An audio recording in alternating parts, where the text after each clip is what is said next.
Welcome to Real Life Matters TV, and I am Sweet DBoss.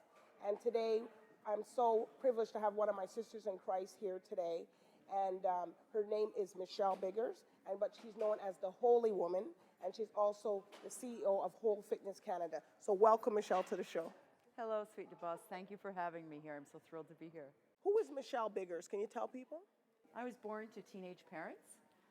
They were very, very young when they had me, and they split up, so it was a very difficult childhood. I mean, I was happy when we were living in the country on the farm. Okay. And my parents tried to reconcile numerous times, but as most people, you know, I came from a dysfunctional family, and my parents had their struggles as well because they were so young having children. Yes. So I left home at a really early age. I was 14. 14. Yes, my father and mother had separated, and I guess because she was really frustrated with that situation, the brunt of it, I felt the emotional energy that was negative came on to me, and I left. So before you got saved and you're a pastor, what was your life before? Oh my goodness. Well, it's like you name it and I've done it or experienced it. Like what? I mean, you talk about alcoholism, drug use, sexual promiscuity, incest, child loss, dancing in the adult entertainment industry. So you were a stripper? I was a stripper, one of the best, and had girls working for me that would take care of And the had men. girls working for you too? Yes, so they would take care of the men part of it, and I wouldn't have to. I would just, you know, speak and get the money and then let the girls take care of the men, you know. And I was in that profession for about 7 years. 7 years, but you also worked in a corporate job too? I did. I was managing 2 offices. So I was working 110 hours a week. Right. And then I started using the drugs just so that I could keep up with everything. I had a live-in nanny. She was making $500 clear a week. You know, wow, this was back that's in the good 80s. money. So I lived So that way for a basically, year. you were a stripper, but nobody knew that you were a stripper. Not in the corporate world, no. So you went into it to get money, more money, to live the glamour, the glam. What did you go do? Well, the whole purpose of my getting into the adult entertainment field was that it's been, you know, inbred in me, you have to own property. So I had 2 little boys, Okay. and I wanted to buy a house for them. So I figured, okay, well, I'll try stripping if I don't like it. And like the owner of the club said, if you don't like it, you just don't have to do it. So I went in there on the first night, and I got really anxious about taking off my clothes, but I did it, and I walked out in like 4 or 5 hours with $300 cash, and I thought, wow, that wasn't too hard. So, you know, that was my goal. But unfortunately, I fell flat on my face one night because I'd been doing 110 hours a week, and nobody can do that for an 110 hours. Yes. Yeah, 110 hours. Yeah, I was driven. So it took me a month to learn how to speak again. And it took me a long time to recover, and then I had to make a choice. Well, I can't do 2 day and night. I'm going to have to make a choice. So I chose the higher income, which was the nightlife lifestyle. Wow, So okay. I did that for another 5-6 years. 7 kids, and then you had to do what you were doing. Yes. And then were you married? You were married, or I've been married 3 times, Sweet DBoss. 3 times? Yes. Okay, so can you tell us a little bit about that? What happened? And I was first married when my eldest son was about 10 months old. The father sort of ran away when he found out that I was going to have a child. So a platonic friend and myself got close, and I married him, and that lasted for about 9 months because, of course, I didn't love him. I still loved the baby's dad. Right. So the baby's dad came back into the picture. I divorced my first husband and reconciled with the baby's dad and had a second son from him. So were they drug users also, or no? No, these were nice, clean guys. I mean, at least I was making a good choice then. This is before I got into stripping. Okay, that was before Yes, that. Okay, I was so the teaching people. piano at that point in time. Okay. Yes. So that my second husband was a tumultuous relationship for 20 years on and off, and he was an alcoholic, drug user, but he diligently pursued me. So I had 2 children with him, and then we didn't marry until after the death of my 4th child. Okay.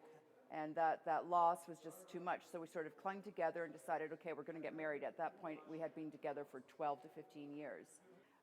We both were in a high point of addiction on and off throughout that relationship. And I suffered from postpartum depression.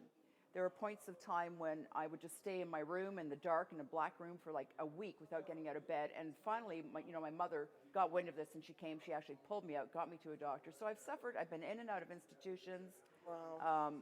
Really hard depression, suicidal attempts, And that mental health issue is something that I now have overcome and help Right. for other women to recognize, you're not alone. You can't stay in isolation. And if you're in isolation, there's somebody that understands you. I'll love you. I'll help you. Right? Right.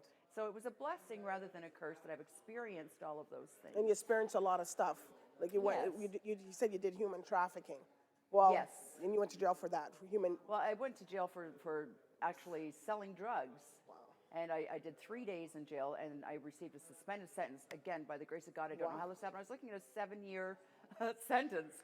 A 7-year sentence. And the only thing that I could think of, oh my God, my children, my children, my children. So I spent a lot of time in prayer at that point in my life, a lot of time, because I felt completely crushed, like I could not lose my children. That's the only purpose that I'm Because here. they could have took their children away. Absolutely, of course, yes. And it's hard to get your children back when they're in that system Oh, and it's stuff. happened to me though. I had all my kids taken Oh, away my and then given God. back, and I sold my houses fighting in court to get them back, and did. But that's what drug addiction and like depression do to you. They take you to the darkest, dirtiest, lowest places that you ever would hope to go. So what brought you now? I said, okay, you know what? I'm going to be a pastor. Right. From Well- this extreme to this extreme. So how did Yeah. you come that you want to be a pastor?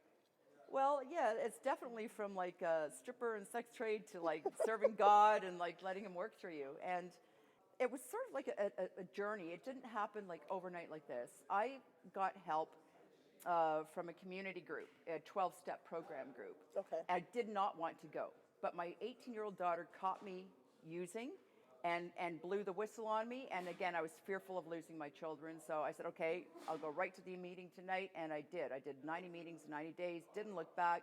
And all of a sudden, it's like the sky opened up and I had this huge movement. It's just like the light shone on me. And it's like God said, this was a day, All Saints Day. And if you know anything about religious rites, All Saints Day is when the Lord will be revealed through people, right? Okay. The Lord shows Himself. And he took me and He just put this light shone right through me. He said, your purpose, the only purpose you have is to love other people. Show them what you have done, because you need to share that and tell them how to do it. And I had to pull over. I just broke. It was the most emotionally and spiritually overwhelming moment that I have experienced. I mean, I almost died and came back to life. And there's so many times when I should not have come through it, and I did. So you overdosed. Oh, yeah, multiple times. And at one point, I was hooked up to all the monitors, and I was raising myself, and all I could see was like the light and creatures all over the wall. The only thing that stopped me from leaving was my sister touching my hand. And that brought me right back to life, because I felt guilty. I had called her names when I was a child, and I never told her I was sorry. So that amend that I had to make was the only thing that stopped me from leaving. I had to come back. And it took me 4 years to share this with her. That's how deep it went. Yeah. Well, you've healed, right? Yes. So since you've healed, that's why you can share what you share. God says to say to you that the wisdom and the knowledge and the hurt that you've experienced, He will guide you to help other people. And because you have sacrificed and went through the steps, and He's going to use you, and He's going to use you over and over and over again. Hallelujah. Yes, you may feel pain to tell the story of what happened to you. And people may say, well, who is she that she does this and she does that? But you are going to save these people from what you have been through. Absolutely.